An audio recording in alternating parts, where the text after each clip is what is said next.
Thanks for tuning in to My Valley, His Victory, hosted by me, Mackenzie Smith, where I interview Christians who love the outdoors and have walked through valleys in their lives.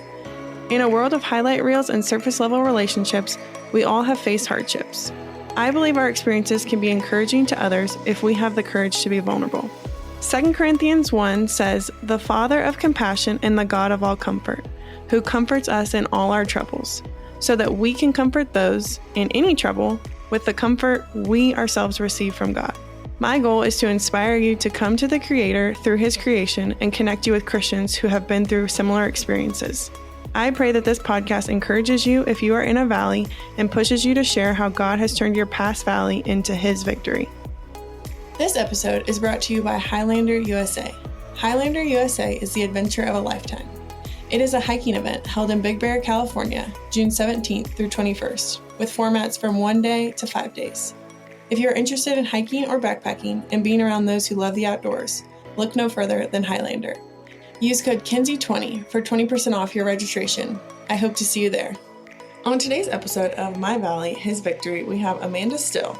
Amanda is a Canadian living in the Nashville area. She's been married for 8 years and has 4 children. Her walk with the Lord began when her oldest son was born. She has always found happiness in the outdoors, but found new joy in it once knowing the Creator, and now loves exploring the beautiful world with her husband, kids, and dog. Thanks so much for being with us today, Amanda.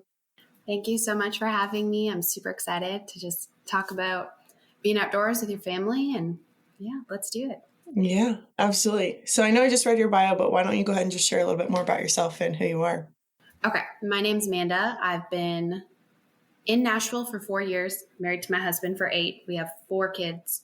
And previous to Nashville, we did live in my hometown, which is Waterloo, Ontario. It's in Canada. A lot of Americans don't know where that is, but it's kind of right across the border from Detroit into Canada, a few hours. We lived there for 4 years after we were married. And then we decided to move south. So we've been here for 4 years. Our kids are 7, 5, and then we have twins who are 4. So we had them all very quickly. That was God's plan. And we just love living here, and we try and spend as much time outside as we can. If I'm not being mom and wife, I'm hanging out with my dog or reading, working out, walking, baking, bread, lots of bread. And that's pretty much it. Yeah. What kind of dog do you have? We have a black lab. She's 1. She is awesome. We did not plan on getting a dog, but she has been such a gift. So. Yeah. We have a chocolate lab, and she's just a love bug, and we love her to death. Yeah. So I love the labs. So why Nashville, or kind of why that area? Is that where your husband's from, or kind of what? Yes. My husband is from Nashville. We have a crazy love story that when I tell people, I forget how crazy it really was, but we met when I was on vacation and I was visiting Nashville. I didn't think anything of it. He's like a very quiet guy. He said hi to me. We exchanged phone numbers, and then we dated long distance the entire time. We were engaged long distance, and then he moved to Canada when we were married, and then we were there for 4 years. But he was not like a huge fan of Canada. I think it's just so cold there, and it's really hard to like get out. And then after we had our kids, I'm sure we'll get into this later, but I just felt like the Lord was calling us here. So we moved to the greater Nashville area, and yeah, so he loves it here, and I love it here too, but this is home for him. So yeah, he feels very at home. Yeah. Okay. I didn't know if there was a reason, or if that was his home, or kind of how that situation worked out. Because it's home for him. He loves it here. Yeah. Yeah. Very fun. So kind of talk to us about growing up in Canada, and like, what do you do in Canada? What is there to do? I've not really been there. We were just talking about how your parents' house has 6 feet of snow on the ground right now. So yeah, like share with us a little bit about the Canadian life, and maybe how it's different than your life now in the US. It is so different here. And I don't think that a lot of Canadians, if they haven't visited here for like a long period of time, I don't think they understand truly how different it was. And I didn't either before I moved here. I grew up in a non-Christian home. I was very loved, but I didn't know the Lord at all. And then, so being here, I mean, just being able to like raise my kids in a Christian home, and then they go to school and like their friends are also talking about Jesus. And we have such a great church family here. I never had that growing up. I didn't know what I was missing, but now I do. It's very cold. It's freezing. It'll snow like 4 to 6 months out of the year. It's hard to get outside. We did. The summers are beautiful, and we did live close to like the Great Lakes, which most people will know where that is. So beach days, I mean, the beaches are beautiful there on the Great Lakes. But yeah, there's a lot of snow. Where my mom lives is where I spent a lot of my childhood, because that's where my grandparents live. And they live on the lake, one of the most beautiful places in Ontario. And so I was very lucky there. But yeah, it's cold. People are nice. I mean, people always say Canadians are nice, and yeah. Yeah. Is where you grew up like a big city, or is it near a big city? Yes. It's like two cities kind of joined together, and there's two huge universities there. So it's pretty big. Okay. Yeah. I grew up, so my parents are divorced and remarried. So I have two sets of parents, which is a blessing now. And I have two stepbrothers. But other than that, I am an only child. Okay. Very cool. Yeah, I'm always curious. I've been to Canada, like drove through. I did a season, worked in Alaska for a summer. Okay. And so I drove through, but, wouldn't really say I've had the Canadian experience. Yes. I stopped in like Vancouver and, went to like a brewery and went to a park and, did a few like touristy things, but outside of that, I'm like, that is a beautiful part of Canada too. Canada is so beautiful and it's so huge. And if you can travel within Canada, I mean, you're going to see everything. I mean, we have everything that there is to offer. So driving from there through to Alaska it's a beautiful part of Canada. That's not where I'm from. I'm just from a city with nothing. Yeah, it was beautiful. I was really, I think I was so blown away at the remoteness, of a lot of it. It was like once you got like 2 hours past, the US Canadian border, it was funny. I was just talking to a guy that's going up there to work for a season. And I was like, stop at every gas station that you find, because you will run out of gas if you don't. Even if you don't think you need gas, get gas, because you don't know where the next one is. I didn't have cell phone service for like 2 days on this drive, which was also crazy because my parents were worried about me because, and then also I was like, I had a hard time finding things to eat, which is crazy.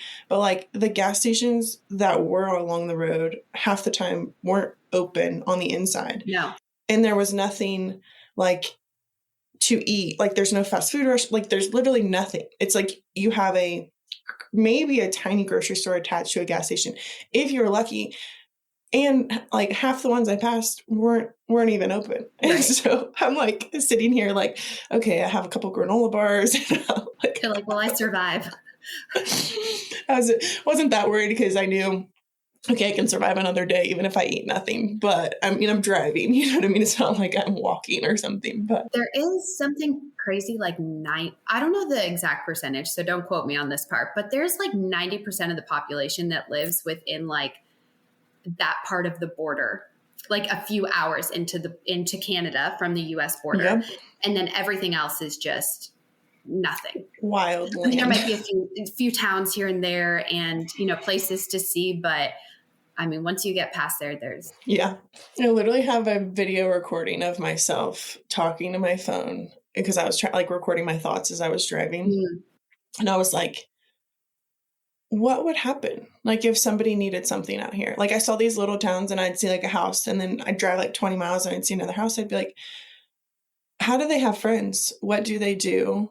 And what happens if something happens? Like, cause you got to drive 20 miles to go see your friend. Like there's a lot of people who won't even drive 10 minutes down the road. Yeah. Me now. Yeah. Crazy. Side tangent, but yes. So talk to us a little bit about, you said you have 4 kids. They're kind of all really between the ages of 4 and 8. My oldest is 7. 7. Yes, okay. Just 7. So kind of talk to us about what getting outdoors looks like for you and your family in this season of life. Yes. This season of life is chaotic. It's not always easy to get outside, but if I could tell another mom one thing, it's that getting outside with your kids will always be worth it, even if it's so hard to get out there. You're going to be happier. They're going to be happier. Everything just seems better outside. And I'm very lucky that my husband and I have the same viewpoint on that. We would much rather parent at our local state park than parent in our house. So I'm lucky in that sense. But if that's not your spouse, like having somebody to hold you accountable, getting outside or doing those things with somebody helps a lot too. But we're not going on huge 3-day hikes. I mean, even like a full day hike, that's not something we're doing right now. Are we hiking 3-4 hours with the kids? Yes. Are they maybe crying half the time? Yes. Am I maybe carrying one of them on my back in a piggyback? Yes. It's not, in the future when we don't have kids, it's going to look different. But right now, that's just our reality. Is sometimes it's just walking in our neighborhood for an hour. Sometimes it is going to the state park. Sometimes it's huge trips across the country to see the mountains. I mean, it just really depends, but it's not, solo backpacking trips or overseas trips right now to see the world, but it will look like that one day. It's just not the reality with 4 small children. Yeah. So you said you'd rather parent them at a state park than your house. Talk to us a little bit about that and maybe, some of the things that you've encountered or seen in your kids from making it a priority to get them outside. We'll be back after a quick break. Hi, this is Ashley T. Lee Podcast. Join me to hear the Bible read line by line and clearly explained. Listen to the Word of God in your car or home or work while it transforms your mind daily. Romans 12:2 says, "Don't be conformed to this world, but be transformed by the renewing of your mind, so that you may prove what the will of God is, which is good and acceptable and perfect." Knowing the Bible can give you peace and joy in this hectic world. Listen weekly to Ashley T. Lee Podcast on all podcast sites. Yeah, my husband and I have come to the conclusion that parenting the kids in a house or somewhere else, like inside, is just as hard as going outside, but possibly harder. But when you're out and there's like a field and you're like, okay, just like go pick up sticks or go do this, or you're looking at the water, you're finding turtles, you're walking a trail, looking at trees. Oh, there's a deer. I don't know why, but the kids seem so much happier, and maybe they weren't always like that, but they're just used to our lifestyle now. But it's just so much more beautiful to be in God's world with your little family, and just seeing them see things for the first time, whether it be like an animal or kids get so excited about like the smallest things and a little flower, or they could throw sticks in a creek for like hours, truly. And you're not fighting them on the technology or the sibling fighting or, all the things that you would have at home. Like there's not a TV when you go to a state park. There's not, they can't be like, oh, can I play video games? Can I do this? Like, no, we're outside. We're just going to enjoy the real world, which is what my husband and I would just prefer to do. And I'm glad the kids put up with us. Yeah. They put up with our adventures pretty well. Yeah, definitely. So I'm familiar with 1,000 Hours Outside because my friend Devin did it with her 2 little kiddos last year. And I know I've heard amazing things from her about it. I think we talked about it and you said you did it, but kind of in your own way. Would love for you to share about your experience with that and kind of what you guys did with that. And maybe like share with listeners what it is if they don't know. Okay. 1,000 Hours Outside is basically that you're spending as much time outside, you're tracking it. And there is a podcast and like Instagram page of the person that runs it. I forget her name, but she kind of created this idea of like getting outside with your kids as much as possible, or even just like you getting outside. But so it's 1,000 hours, you are logging it. And it's just the idea of going outside, but not bringing stuff. Like you're not going to the park and bringing things for the kids to entertain. It's going outside and like being entertained and enjoying the outside. So just utilizing, the parks, walking. And I don't mean parks like necessarily a playground. Like we spend a lot of time at parks that are just a creek, open field, baseball diamonds, whatever, just an area to be outside. But yeah, so we did it a little different. I decided to do it just me with the kids. So I wanted to do 500 that year, which I think that if we really calculated it, we would probably get 1,000 as a family. But I wanted it to be like me being intentional by myself with the kids, because I just wanted to remind myself that like I can get out with all 4 kids by myself. I don't have to have my husband, and we're going to benefit from being outside. So we did the 500 hours that year. But I think any way you can challenge yourself, whether it be the 1,000 hours outside or like a 75 hard version, which I'm sure you know what that is, but you have to spend an hour outside, or I guess it's 45 minutes outside every day doing a workout. And that's going to get you any kind of challenge, or I don't know, maybe it's just me, but if it's a challenge, I want to do it. Now I'm interested. Tell me I can't, I want to do it. So yeah. I'm the same exact way. I'm like, give me some challenge, give me something to like check the boxes, and like, Yes. you know, I'm there for that kind of thing. And then it kind of becomes a habit.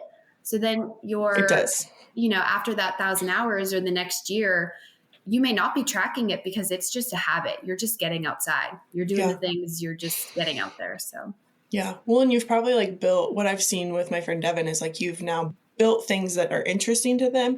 And so now they're the ones like asking like, hey, can we go to wherever? Like, I want to go do this today or whatever, you know? And it's like, they're thinking broader too, in terms of like what is on the table for them to do. yes. Yeah. And if, you know, every time they ask, hey, Mom, can we go to the park? And you're like, no, then they are going to turn to their tablet or whatever they can find in the inside. And so, yes, it takes a sacrifice on your part to get out of the house and do the work and do all the things. But I think you're creating good, long lasting habits, whether you realize it or not, you know, every time you say yes to some of those things. For sure. So I know you said you have kids 7, 5, and 4, I believe, in the outdoors right now. Kind of like, what's their thing? What's their request? They like to scooter, which is not my choice. Like I would rather us all just walk, but they do like to scooter, which you are not allowed to scooter at most state parks. There are rules surrounding like bikes and scooters at certain areas, but our like other parks, like recreation parks, will allow it. We live in a neighborhood with sidewalks, which when I first moved to Tennessee, I realized that a lot of the neighborhoods did not have sidewalks. And when you walk places, people kind of look at you funny. And I sometimes get almost run over because I don't know, it's like this, they're just not, I feel like the world is not used to people being outside. And I think they're getting more used to it. But to see a mom outside walking with the dog and the scooters, I don't know if it's like common. I think it's becoming more common, but they're just not used to it. But yeah, they just love to walk the neighborhood. We have a little path like down by our coffee shop. They like to go down there, look at the waterfall.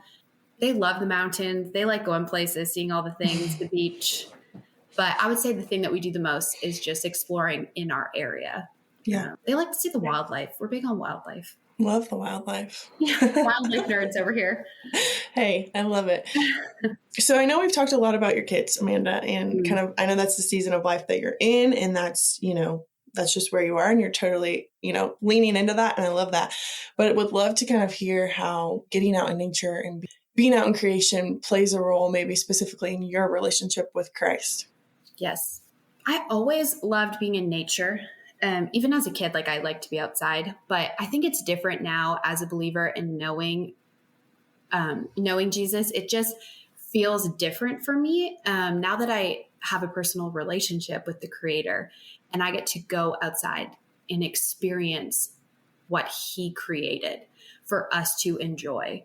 It just feels like a gift. It's such a gift. So for me personally, like it can be as simple as when I'm outside, I'm not thinking about all the things I need to do in the house. So I really think just like leaving it all when you can, leaving it all and going outside and just maybe not listening. I love a podcast. I love an audiobook, but sometimes it'll just be worship music in my headphones. Sometimes it won't be anything. And I'll be just outside and I'll be praying, you know, maybe out loud, maybe not, maybe in my head. and just being able to experience what God created for us. I mean, and seeing all the little details that he created, the small, tiny little things, but then like this, the sunrise and the animals, the wildlife. And I don't know, it's just been different since knowing the Lord. It's such a gift for me personally. We'll be back after a quick break. Hey there, I'm Bellamy Young. I'm an actor and a producer. I've been working with the global humanitarian organization CARE, and I am so excited to invite you along for my new podcast, She Leads with CARE. Each week, you'll meet some incredible women who have changed their lives and their communities. We raise our voices for people who don't raise their voices to defend themselves. Listen to She Leads with CARE now on your favorite podcast platform. New episodes every Tuesday. Yeah, I would kind of just love for you to share. I know that in your bio, you shared that your walk with the Lord became when you had your oldest son. Would love for you to share kind of, how a little bit about how that came about. I know this is not what this is totally about, but would love to just share because, you were already married, had your first kid. That's, kind of a unique time, to find the Lord, and just would love to hear a little bit about that. Yeah. Yeah. So I was not raised in a Christian home, was not a Christian in my 20s, not when I met my husband even. It's not that God wasn't planting the seeds along the way. God had used people to plant the seeds, and I was just running fast away from the Lord. My husband took a chance on me. He was a believer, and he married me anyway. And I was told before I got married that I would not have children, not naturally, that I would need help. And God said, no way. God said, I'm going to continue to plant those seeds. And I naturally conceived our first child thinking, going into a marriage, like I found out right before we were married, and I thought, man, if we get married and then we can't have kids, like it was like our dream to have a family. And because I didn't know the Lord then, I didn't have that hope. I didn't have any joy. I had nowhere to turn. It was so dark for me. But yeah, becoming pregnant naturally was such a gift. And I just felt like I never did anything to deserve this gift. Like there has to be something more than me. Like there's something more than me. And we had Nash, that's our oldest, he's 7. And I truly know that the Lord used my oldest son to just draw me home. And I can't really describe the feeling of just knowing that God loved me even when I was running from him. Like the Lord had a plan for me when I didn't even know him yet. And Nash is a huge gift from the Lord. And not just in the sense that, he's trusting me with this child to raise, but also that he used it to show me that I had hope, and my hope was in Jesus. And I mean, later on I had friends and we joined a church, and I had one really close friend that just poured into me. She gifted me my first Bible. I was baptized in that church, and it was a really sweet season, one that I ran from for so long. And I think back and I'm like, oh Lord, thank goodness. Thank you. Yeah. Thank you for sharing. I know that was kind of a little sidebar, but yes. It's just, you said you grew up, in the outdoors, and things have changed, and, you mentioned it in your bio. And so I just wanted to touch on it because, I think that it could be encouraging for someone. I think we have so many rules around marriage and dating and this and that. Mm-hmm. And, not everybody does those things exactly the way that they're preached. And it's like, there's hope in that as well. Like, oh, yes. I married an unbeliever. Like, this may be hopeful for someone who, is in that season. And I know this is not even the part of the podcast where we're supposed to be talking about this, but, yeah, I just thank you for sharing. I would love for you to share a story about a way in which maybe God has revealed himself or spoken to you in the outdoors.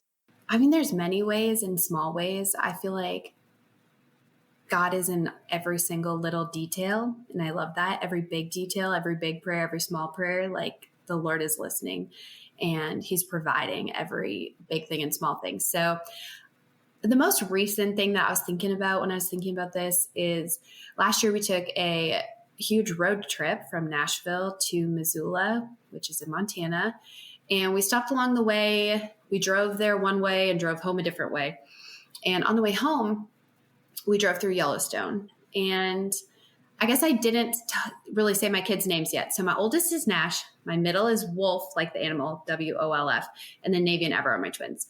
So when we're like coming into Yellowstone, I mean, if you've been there, you know it's amazing, absolutely incredible. And we drove into the park from the north entrance. Okay, so we pull over. There's like people looking, and I'm like, okay, yeah, pull over. So we see all these people out of their vans, and I look over, and there's a pack of wolves we weren't even in the park 20 minutes, and there is a pack of wolves, not like bison or bear or an elk, like nothing. There was wolves.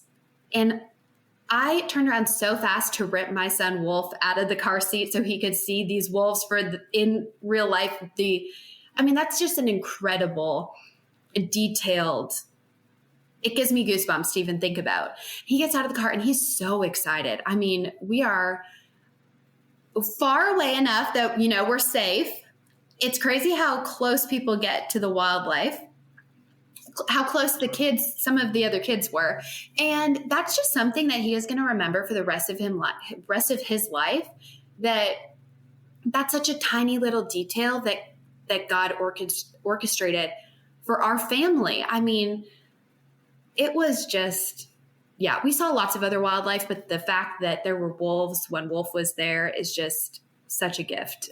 Maybe that's like super specific, but hey, whatever your story and whatever God spoke to you through that, it can be as specific as you want it to be, or as specific as it was. Like it could be just, seeing a wolf and your name is Wolf and that spoke to you in some way. And, that's really cool. I've been to Yellowstone like 3 times and I have not seen a wolf. Yes. So I've seen lots of bison and never a bear though either, which I feel like is pretty common in Yellowstone. We never saw bears when we were there either, but we have seen lots of bears in the wild, but actually not at Yellowstone. But I think God knows, like, I'm good on the bears. Like I need to pretend in my brain that they're not as common as they are. So if that gets you outside more.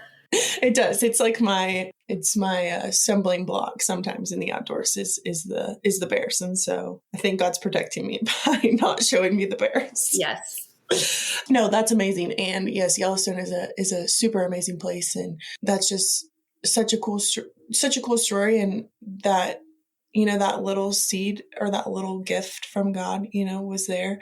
And it's funny because like everyone else got to experience it too. And maybe it was just for you guys, Yes. And so. Exactly.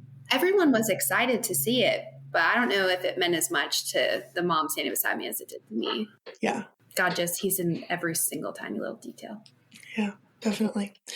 So, Amanda, I know that you live in Nashville or, the greater Nashville area. And so this is your reality and you've touched on it a little bit, but kind of just would love to share, the practical, really simple ways to connect with God through nature on an everyday basis instead of having to go, to Yellowstone or these super amazing places. Yeah, we have been to huge, amazing places, but the reality for most people, and not just like because we have a family, but just most people, like you're working, you have life, like you can't just always take off on a huge adventure. Sometimes you can and plan those, but you got to kind of put just like small ways of getting outside in your life. And it's got to be planned. Sometimes it's got to be planned. So in 2023, we decided we were going to go to as many state parks in our area as possible. And I think we got to maybe 18 or 19 that year. Granted, we live in an area where it is nice outside. It's beautiful in Nashville. Most of the year you can get outside. So if you live somewhere where it's snowy and cold, you likely wouldn't get that many. But that year that is all as a family we went, but really just carving out that time, looking at what's around. If you live in a city, like there will be green areas or maybe there's a state park. Like there's tons of state parks. There's lots of national parks, but we have more state parks near us in Tennessee. So that's just what we do. It can be as simple as walking, getting a dog. I'm just kidding. I do not recommend getting a dog if you don't want a dog, but she has really just upped my walking game. So we take her on hikes, we take her on walks, just getting out in your neighborhood even. And for me, it's like when I'm outside, I'm meeting people. And when we first moved to our house, we've been in our house 3 years now. We didn't know anybody. We live in a neighborhood, but we didn't know anybody. Well, to meet people, you have to go outside. If you want to know what your neighbor needs prayer for, you got to meet your neighbor first. If you want to know that the lady down the street had a baby, you got to get out there first so that you can bring her a meal. I mean, there's plenty of ways to I really feel like the area that you're put in is the ministry that God has called you to right now, like wherever you're planted. So getting outside and it can benefit you in so many more ways than just your mental health and your relationship with the Lord. Yeah. I think too, reminding yourself that it doesn't have to be something big. If you walk 20 minutes and you don't put in, like you're not listening to anything and you're just looking at God's creation, or you're praying, or you're just noticing all the little details. Maybe you see a deer on your walk. We have a lot of deer in our neighborhood. That might be enough for this week. That might be all you get. And that's better than sitting inside. It's going to be better. Yeah. I love that you said, if you want to know what's going on, you got to go outside. Yeah.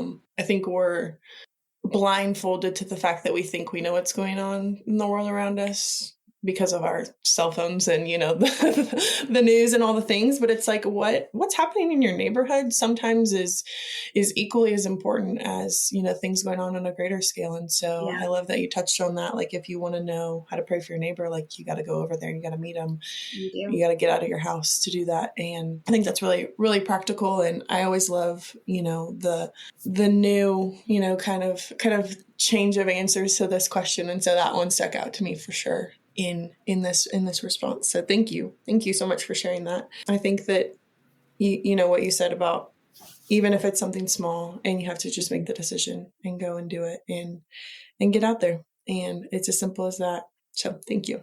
All right, Amanda. So switching gears a little bit into the title of this podcast, My Valley, His Victory, would love for you to share a valley or a season of wilderness that you experienced and just what God maybe taught you or prepared you for in that season.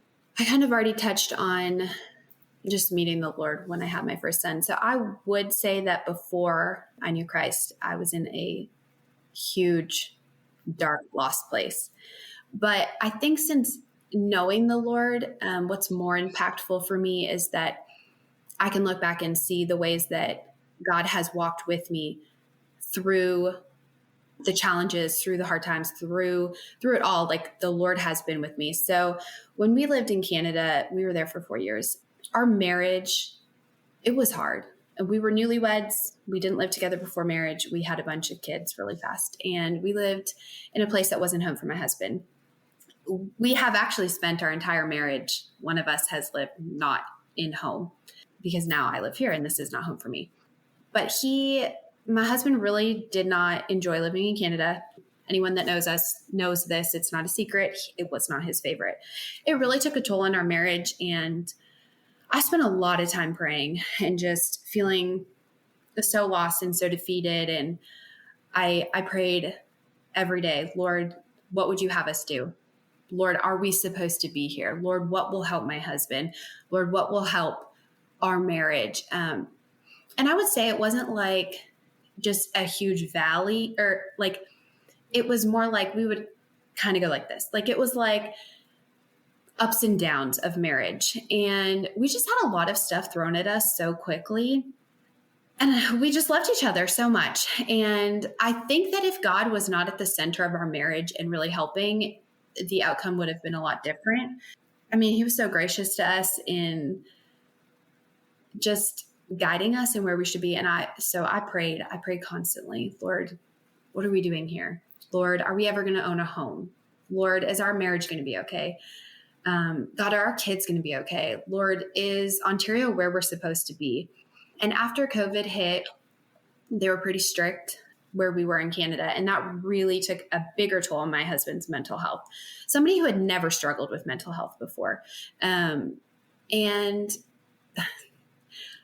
I had heard people talk about God speaking to them, but I had yet to have that happen to me. So it's not that I didn't believe it. It's just I had never experienced it for myself. And I prayed and I prayed and I prayed and I prayed. God, show me the way. God, show me what you would like me to do. And I was sitting on the floor of my living room, and my husband actually wasn't even home. And I heard the Lord speak to me in a way that he never had before. And he said, go, pack up, leave. You're going to Nashville. Like, you are leaving. You are packing up your whole family. It will be okay. I will be with you. And I was like, are you sure? God, are you sure? Really? Is now, right now? Like, okay. And that act of obedience was one of the first I had acted on obedience before with the Lord, but that was the first time that I was like, okay, Lord, like, I trust you completely. I told my husband, God told me, like, let's go. And when I told my family and friends that don't know the Lord, they thought, are you kidding? Really? I was like, we're going. God said, we're going. So we packed up, we moved. When I say it was hard to move during COVID, but within 5 weeks, we were gone. We moved from Waterloo's my whole hometown. We moved from Waterloo to Nashville within 5 weeks. We left almost everything behind. We couldn't bring anything. I had to fly. My husband drove. It was like a mess. And I knew that God was going to heal our marriage, heal my husband. I believed. I knew that would happen. And it did. God, my husband was like night and day. When we moved here, his depression, his mental health, he is one happy camper in Tennessee. He is one happy camper. And I know that was the Lord working. So then we get here, and God really had his hand on our marriage, on me and everything. And then it started to sink in for me. I am 12-hour drive from home. I know nobody. I have nobody. Okay, Lord, now what are you doing with me? And it was hard. I believed that the Lord would carry me through, and that God had a plan for me, just like he had a plan for Andrew, and he had a plan for our marriage. But then it was like, okay, God, now what? Now what are we going to do? Now what am I going to do? What am I doing in Nashville? What's your plan for me? And God always has a plan, and his ways are so much better than our ways. And his plan for me was so much more beautiful than I could have ever thought. And it took a while. I'm sure a lot of people can relate to not living at home or moving away from home, because I feel like a lot of people now are starting to be like, you know what? Let's move to a new state. Let's move abroad. Let's move, we don't stay maybe in the same place our whole lives anymore. And so I think a lot of people can understand where I'm coming from, that you move somewhere new and you're like, oh, I love this place. This is great. And now what?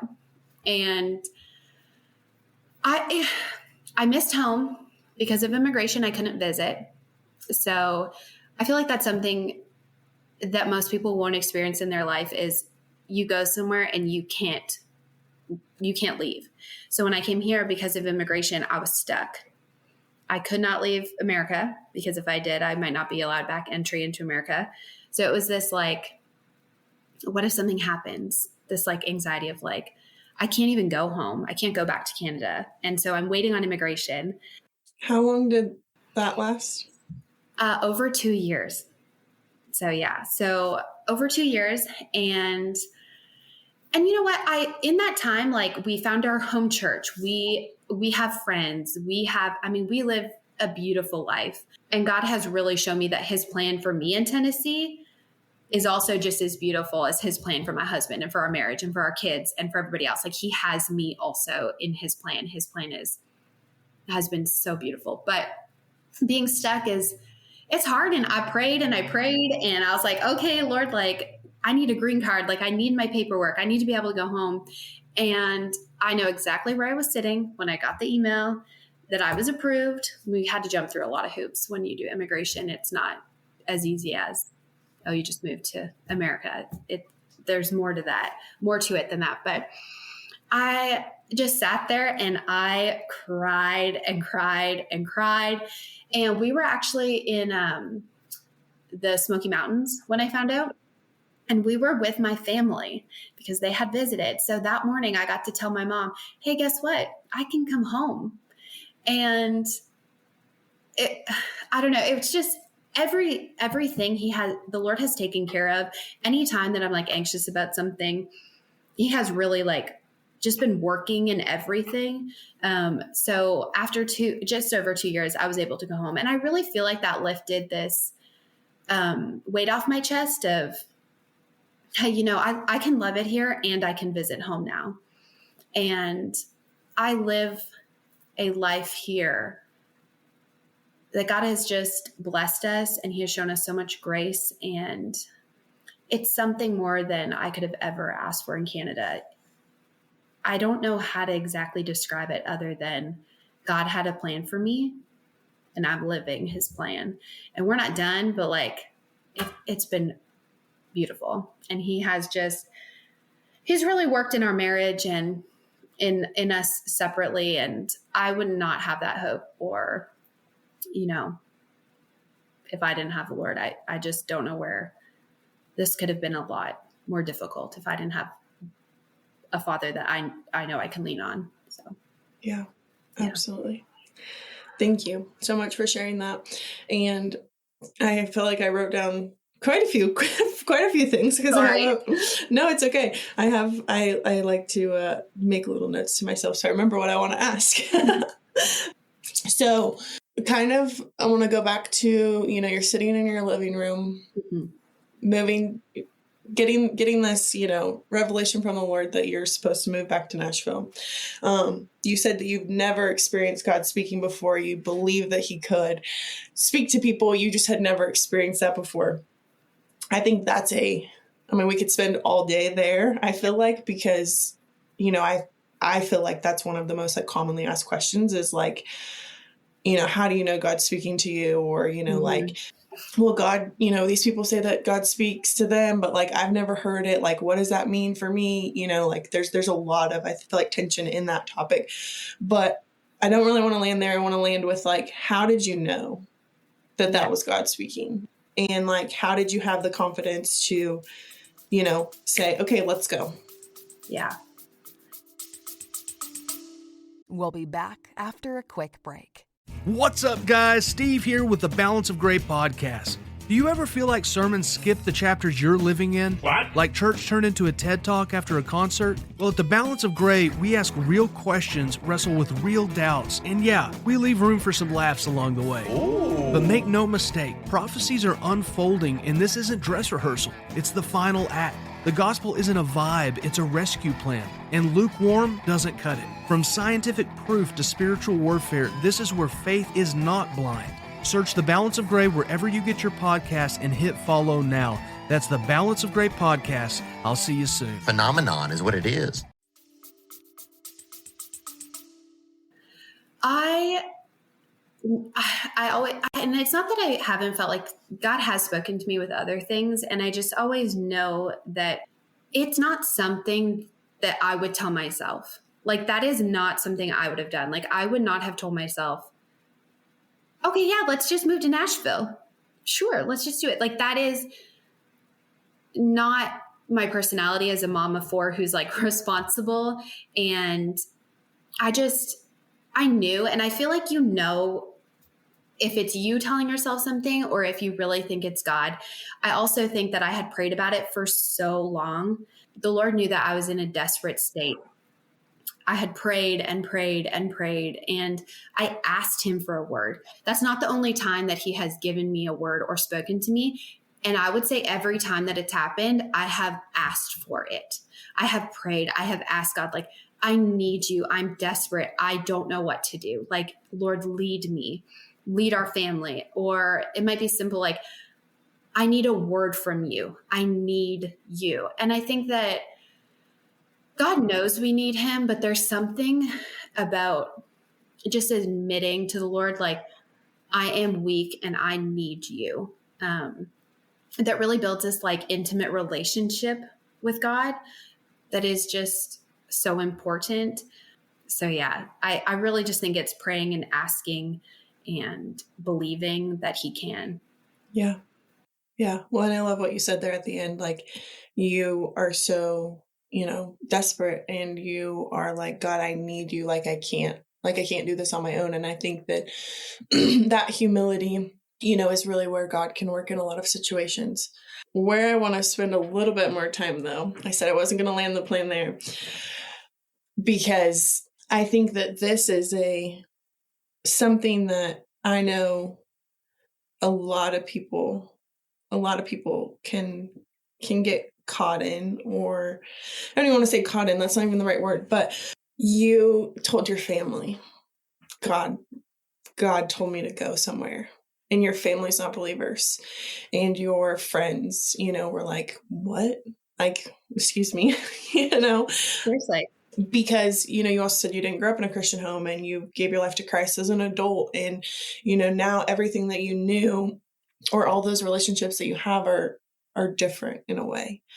And so, I'd love for you to just spend a little bit of time talking about navigating that in your faith, when the people that, should support you and should be there and should understand, like, actually don't understand at all. Mm-hmm. Yeah, I don't know. I hope you understand my question. I do understand your question. It's not always easy. So I would say here in Tennessee, I have a very strong Christian community, a very strong group of friends that love Jesus, very connected at church. And that's a blessing that not everybody has. And when we were in Canada, I did not have that. We loved our church. We had a tiny little sweet church that we loved, but I had one Christian friend. And it's always hard for me to speak the truth. And sometimes, when I'm around my non-believing family and friends, I really do have to ask the Lord for help. God, give me a chance to share you. Lord, tell me when to shut my mouth. Lord, help me know when it's what you want me to say. And Lord, help me not be, not unkind, but like, I don't want to ever be pushy. But I always try my best to share the truth. And the truth is that God told me to move to Nashville. God told me to trust him. And the Lord has done those things since. I mean, and it is really hard, but I try and remind myself that there were times where other people planted seeds in my life before I knew the Lord. And I now think back to those times, and I'm grateful for them. Whether I saw them as seeds then being planted, or God using somebody to share the gospel with me, even though I wasn't listening, even though I was still running from God, I remember those times now. And so I just think maybe God has put me in these people's lives, or has kept me in these people's lives, because I'm going to be the light to share the Lord, share the gospel, whether that be like sitting someone down and sharing the gospel with them. That's not how it always looks. And that's not necessarily how it worked for me either. But sharing, it might be just as simple as like my childhood friend who doesn't believe, like me telling her like, oh, I'll pray for you. I believe in prayer. I'm going to pray for you on that. Or can I pray for you? Or do you want to come to church when you're visiting? I've had people visit. Hey, you want to come to church? No. Yes. Sometimes people come to church with us, and we love our church so much. And that's just something small of like sharing Jesus with them. Or it might be, hey, God told me to move to Nashville. I'm going to move to Nashville. You might think I'm crazy, but I trust the Lord. It's not easy, but just believing that God may have you in these friendships or in this family, he's using for his glory and for his good.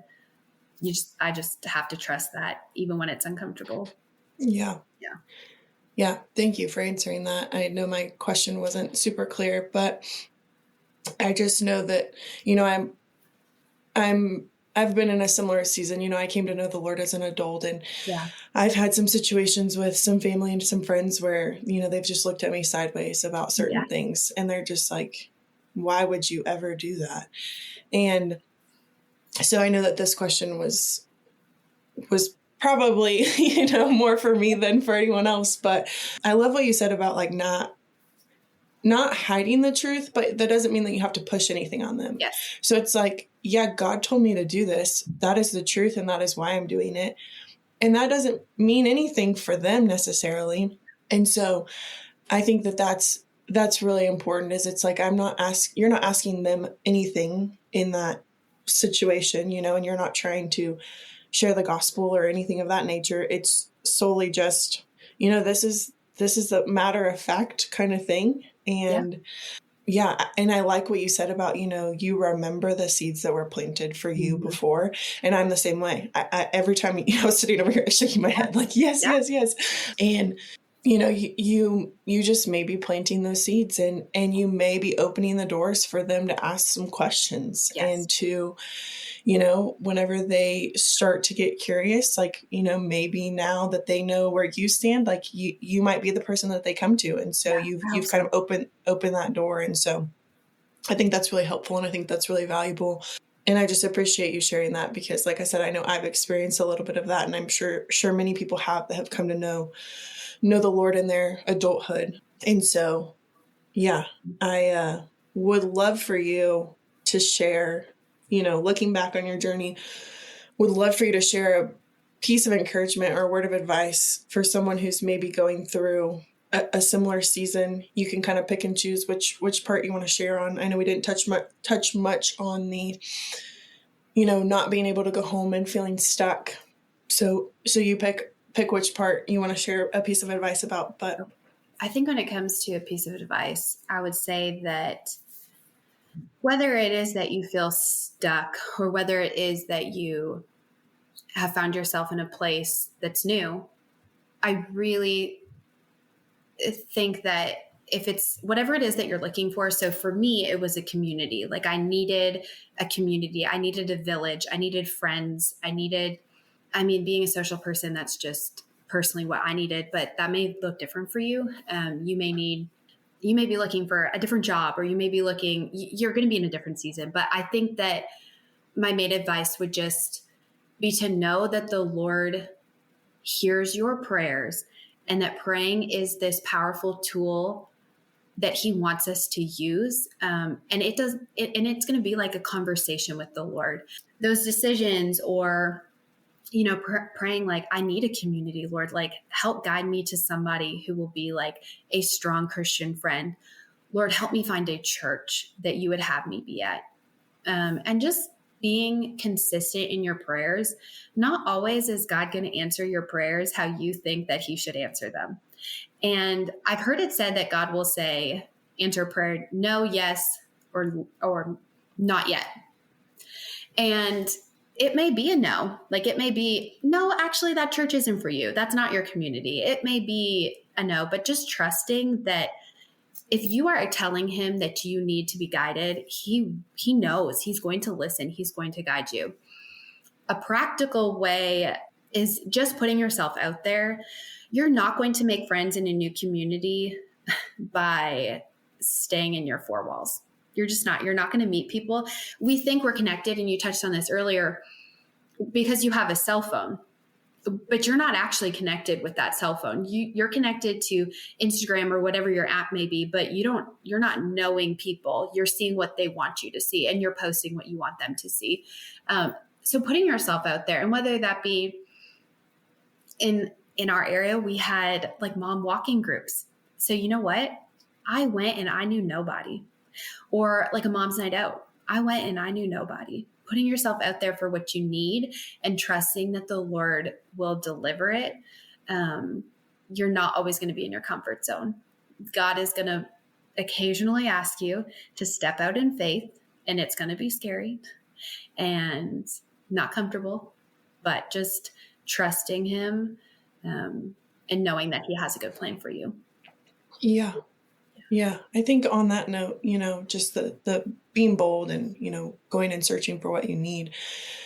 It's also being open to what's there, too, because I think a lot of times we go into these situations and, we walk into a new church and we have our arms crossed and we're just like expecting people to talk to us, and we're expecting people to approach us. And like it should just fall in our lap. And it's like, no, sometimes like you need to go and introduce yourself. Sometimes you need to step out and not just like be waiting for something. And so I appreciate that you touched on that, because it does take boldness, but it also takes being bold enough to go and introduce yourself and say hello and do the things. Showing up is only half of it, because I think a lot of people, they sit there and they're just like, oh, well, nobody came and said hi to me. It's like, did you say hi to anybody? Yes.